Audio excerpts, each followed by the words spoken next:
After decades of silence, at 80 years old, Dirk Benedict has finally revealed a truth he once kept hidden behind the bright lights of fame. In this video, I'll share with you 5 names, 5 colleagues who stood beside him on the A-Team in 1983, yet left behind wounds too deep to ever be called friendship. This is not an accusation, nor an attempt to reignite old conflicts, but a late-life confession from a television icon. And perhaps it's that very timing, this quiet honesty after so many years, that makes the story so haunting and unforgettable. George Peppard, the towering figure Dirk Benedict, could never quite escape in the A-Team. Yet, even as Dirk reached old age and finally named George among the 5 he struggled with most, his words carried no malice. He did not strip George of his achievements, nor diminish the joy he brought to millions. Instead, Dirk's revelation felt almost like an exhale, a release of a truth long held in silence.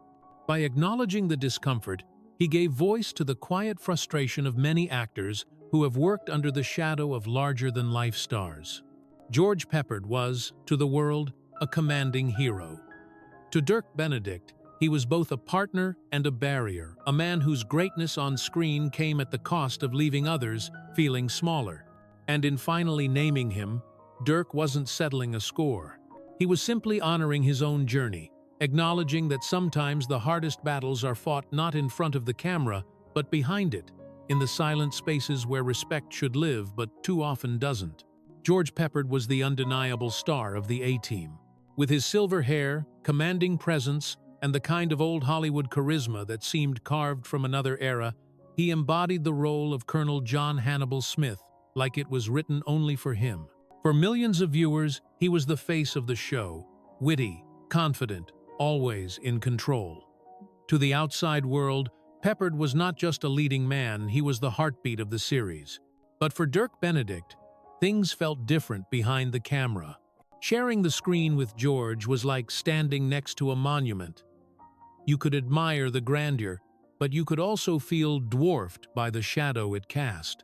Dirk never denied George's talent, nor the cultural weight he brought to the A-Team. In interviews, he even admitted that standing beside such a seasoned star gave the show a certain gravitas it otherwise might have lacked. Yet, admiration is not the same as affection. What gnawed at Dirk was not George's authority, but the way that authority was used. On set, Peppard often carried himself as though the production revolved around him alone. His words carried more weight than the director's notes. His opinions silenced conversations, and his presence dictated the mood of the day. For a younger actor like Dirk, eager to carve out his own space, this created a quiet but persistent sense of suffocation. Dirk once described it, years later, as being handed the keys to a car but never allowed to touch the steering wheel. He wasn't invisible, far from it. The role of Templeton Faceman Peck became beloved, and fans adored his charm. But every time Dirk tried to add his own layer to a scene, to test a nuance, or suggest a shift in delivery, George's presence loomed. A raised eyebrow here, a dismissive chuckle there, and suddenly Dirk's input evaporated into thin air. What made it worse was that George's manner wasn't openly hostile. He wasn't a bully in the traditional sense. To most, he appeared professional, even courteous. But beneath that veneer was an unspoken message. This is my show, and you're just along for the ride. It wasn't cruelty that stung Dirk, it was the subtle refusal to acknowledge him as an equal. One particular memory stayed with Dirk for decades. During a script read-through, he had suggested a playful change in dialogue between Face and Hannibal, something he believed would add warmth to their on-screen dynamic. George leaned back in his chair, smiled thinly, and said, "That's cute, kid. But let's stick to the lines, shall we?" The room chuckled politely. Dirk smiled too, because that was what was expected. But inside, the sting of those words lingered. Not because the suggestion was dismissed, actors are used to that, but because of the tone. Cute, kid. It was as if his contributions were novelties, not insights. The weight of that dynamic grew heavier with each season. Fans at home saw camaraderie, laughter, a team bound by adventure. Dirk saw a different picture when the cameras stopped rolling. a hierarchy so firmly entrenched that there was little room for true collaboration. For him, George Peppard became less of a colleague and more of a reminder of the invisible ceilings within Hollywood, ceilings that charm and talent alone could not always break.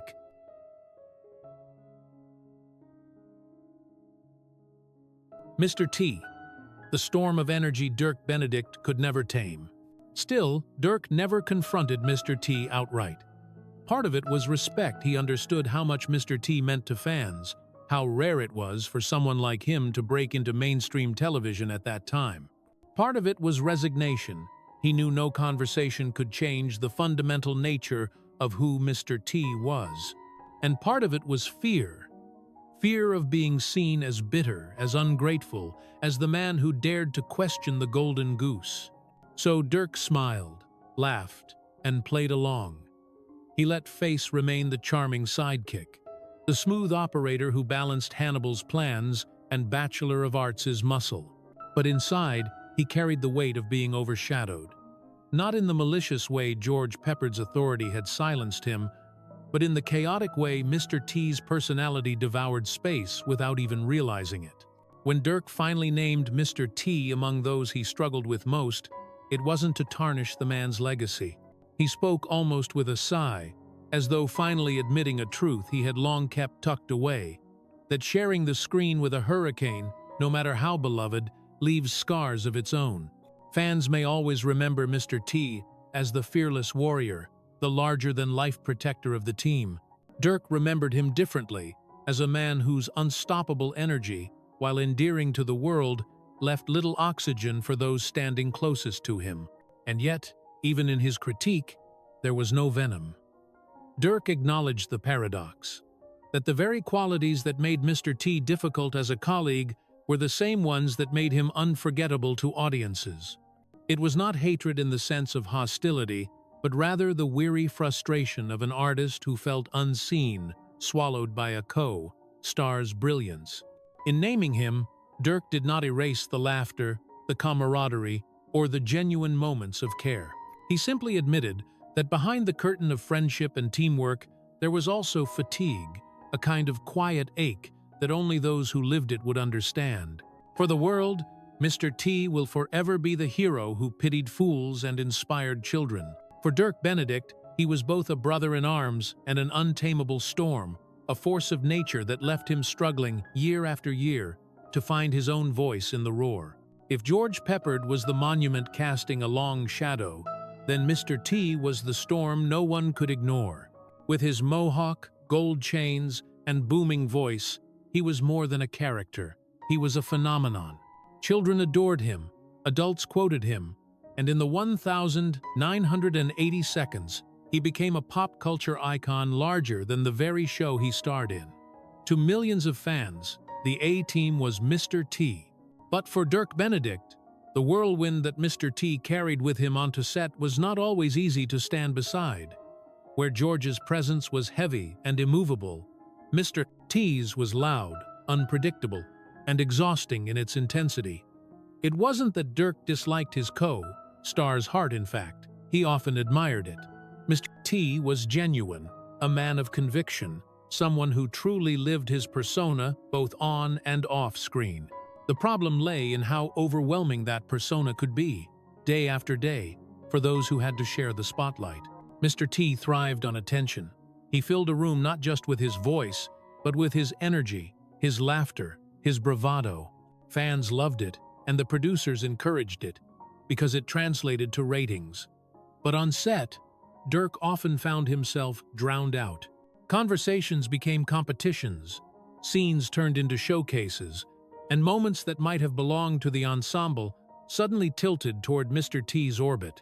For an actor like Dirk, who built his craft on subtlety, on the quiet charm of face, this imbalance gnawed at him. Dirk once compared it to being in a band where one instrument insisted on playing louder than all the others. The melody might still be beautiful, but the harmony was lost. He knew Mr. T didn't mean harm. In fact, there was a boyish innocence to the way he sought attention, as though he never quite believed he had truly earned his fame. But intention doesn't erase impact, and the impact on Dirk was clear. It was hard to shine when you were always competing with lightning. There was a day during filming when this frustration reached a quiet breaking point. The scene was meant to highlight Face's cleverness, a con, a wink, a smooth escape. It was written for Dirk to carry the moment. But as cameras rolled, Mr. T improvised, throwing in lines, flexing his muscles, turning the scene into comedy built around his own persona. The director laughed, the crew laughed, the audience at home would later laugh too. But when the cut was called, Dirk felt hollow. What was meant to be his showcase had once again been swallowed whole by the force of another man's charisma.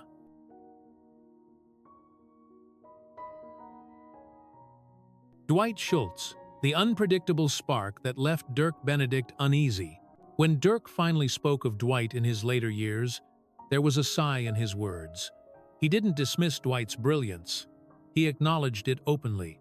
What he admitted, though, was how draining it could be to work beside someone whose brilliance came at the cost of stability. For Dirk, acting was about trust, about knowing your partner would hold the scene with you. With Dwight, trust was harder to anchor. Some days it was there, other days it slipped through his fingers like smoke. Still, even in naming Dwight among the colleagues he struggled with most, Dirk did so with a certain gentleness. Unlike George or Mr. T, Dwight wasn't a rival or a storm, he was a spark, bright and fleeting, sometimes burning too hot, sometimes lighting the way. Dirk's discomfort was less about animosity and more about exhaustion, the fatigue of always adjusting, always bending to make room for a co-star who thrived on unpredictability. Fans will forever cherish Dwight Schultz as the lovable wildcard, the madcap pilot who kept the A-team from ever feeling too rigid. Dirk Benedict remembered him with more complexity, as both a source of admiration and unease, a man whose gifts dazzled the world while quietly straining those who shared the stage with him. In naming Dwight, Dirk wasn't tearing him down. He was simply peeling back the curtain, showing that even laughter can cast shadows, and that genius, when unchecked, can leave others feeling unseen. Among the cast of the A-Team, Dwight Schultz was perhaps the most surprising figure. His role as HM, Howling Mad Murdoch, delighted audiences with eccentric humor, erratic energy, and an offbeat warmth that balanced the group's macho dynamic. To fans, he was a hidden gem, the oddball, who stole scenes with a glance, a giggle, or a perfectly timed absurdity. For Dirk Benedict, however, Dwight was more complicated. Unlike George Peppard's commanding presence or Mr. T's overwhelming charisma, Dwight's challenge came from his unpredictability. Working with him could be exhilarating one moment and frustrating the next. You never quite knew which Dwight would show up. The generous collaborator who elevated a scene with wit, or the restless performer who derailed its rhythm with improvisation. Dirk admired Dwight's talent, no question. He often marveled at how naturally Dwight slipped into Murdoch's manic brilliance, how effortlessly he could make audiences laugh without even touching the script. But admiration didn't erase the tension. For an actor like Dirk, who valued precision, the charm of a perfectly delivered line, the balance of timing Dwight's freewheeling approach sometimes felt like quicksand. Just when Dirk thought he had the scene in hand, Dwight might zig where the script zagged, leaving Dirk scrambling to catch up. There was one rehearsal, Dirk recalled with mixed emotions. The script called for a straightforward exchange between Face and Murdoch. Face, exasperated, trying to talk sense into his unhinged friend. Simple, clean.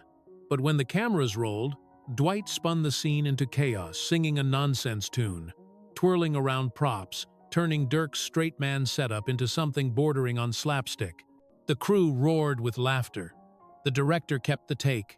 Viewers later adored it. And yet, Dirk walked away with the sour taste of being the invisible hand propping up someone else's joke. It wasn't that Dwight sought to undermine him. In fact, Dwight could be deeply kind, often going out of his way to encourage younger crew members or lighten a tense mood. But his artistic impulse was to break boundaries, to push moments until they snapped. And for Dirk, that constant push chipped away at his sense of balance. What fans saw as genius, Dirk sometimes experienced as chaos. The strain grew in small, quiet ways. Dirk would prepare carefully for scenes, only to feel his work swallowed by Dwight's improvisation. He would plan subtle gestures, small details, to enrich Face's persona, only to find them overshadowed by Murdoch's antics. It was death by 1,000 cuts, not malicious, not even intentional, but nonetheless wounding.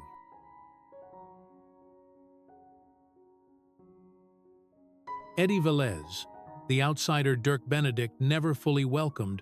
When the A-Team entered its 5th season, change was in the air.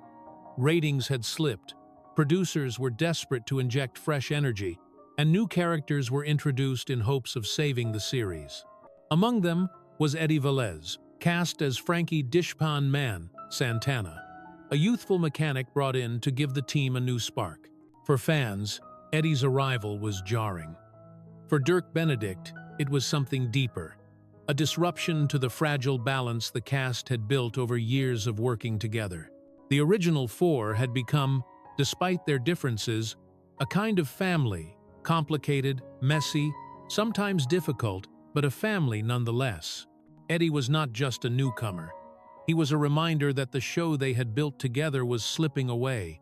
Dirk's discomfort with Eddie wasn't rooted in malice. He didn't hate the man himself by most accounts. Eddie was professional, eager, and kind. The tension came from what Eddie represented. To Dirk, he was the symbol of network interference, the proof that executives no longer trusted the old formula. And in that light, every scene with Eddie carried an unspoken weight. We are being replaced. On set, Dirk often felt the invisible wall between veterans and newcomer. While Eddie tried to fit in, laughter that once came easily among the 4 original leads now carried a strain. Dirk, who had already wrestled with being overshadowed by Peppard's authority, Mr. T's energy, and Dwight's unpredictability, now faced a new frustration: the dilution of identity. Face was no longer part of the core 4, he was part of a shuffled deck. One afternoon during a break in filming, Dirk overheard a producer praising Eddie as the fresh face the show needs. The words stung. For years, Dirk had been the face of the A-Team, literally, by name and by character. Hearing that phrase attached to someone else felt like watching his reflection fade. He later admitted that moment planted a seed of resentment, one that grew quietly through the final season. Eddie, for his part, never set out to antagonize anyone. He respected his colleagues, worked hard, and tried to bring humor into the tense atmosphere of a sinking ship. But sometimes, good intentions can't erase bad timing. To Dirk, Eddie was the embodiment of endings, the end of the original camaraderie, the end of the show's golden years, the end of an era when he felt certain of his place.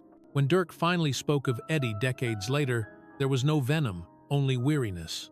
He described him as the wrong man in the wrong season. Not wrong as a person, but wrong for a show that was already unraveling. The truth was, Dirk didn't hate Eddie. He hated what Eddie's presence revealed, that the A-Team was no longer theirs. For viewers, Eddie Velez will always be a footnote in the series, remembered vaguely or not at all. For Dirk Benedict, however, he was a wound that never fully closed, not because of who Eddie was, but because of what he signified. In naming him, Dirk wasn't attacking the man. He was mourning the loss of the world he once belonged to, and admitting that sometimes the hardest rivalries are not with people, but with the inevitability of change.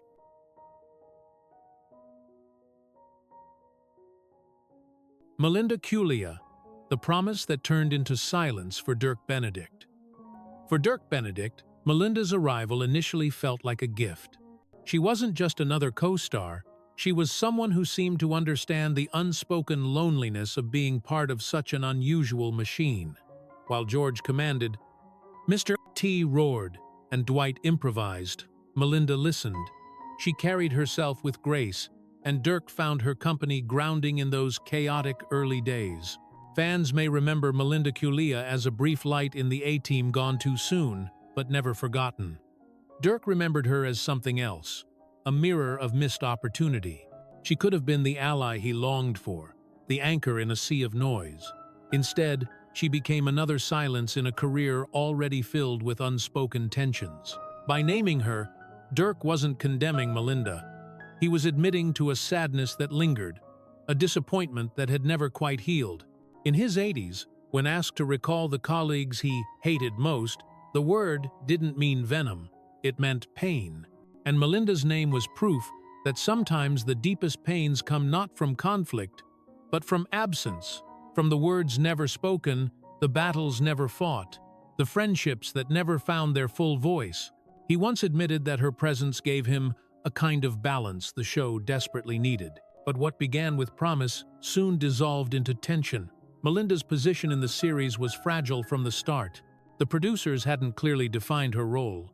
The script struggled to give her weight, and whispers behind the scenes questioned whether a woman truly belonged in the testosterone-driven fantasy of the A-Team. Dirk watched as her confidence eroded week by week, as her lines shrank, as her storylines faded, as her once bright presence dimmed. What stung Dirk most was not Melinda's removal itself, but the silence that surrounded it.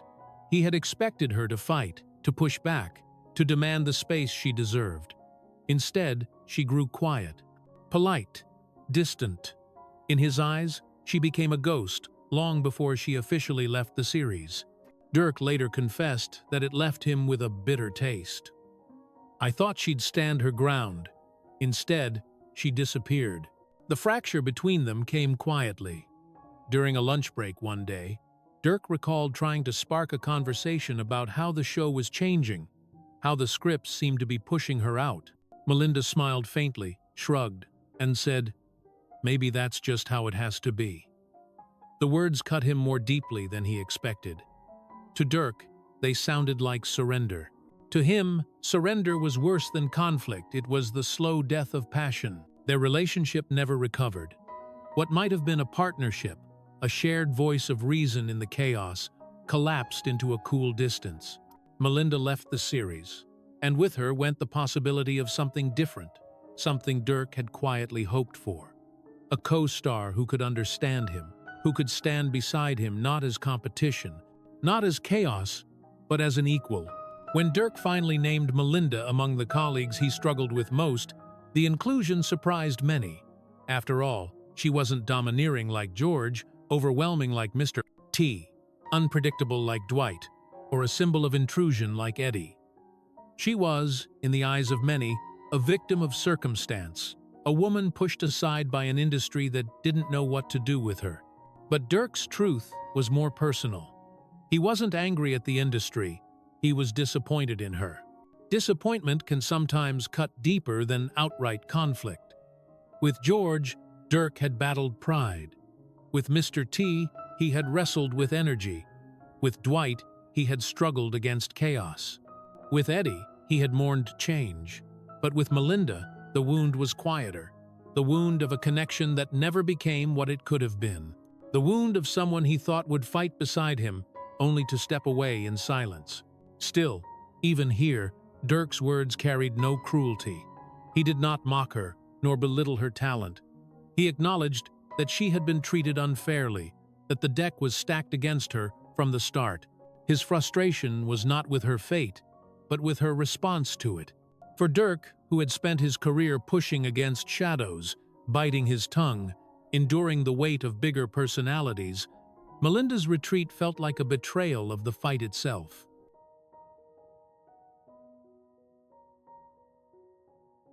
Thank you for spending your time with this story.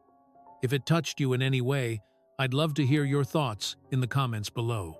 Your support means more than words can say, and it's what keeps these memories alive for all of us.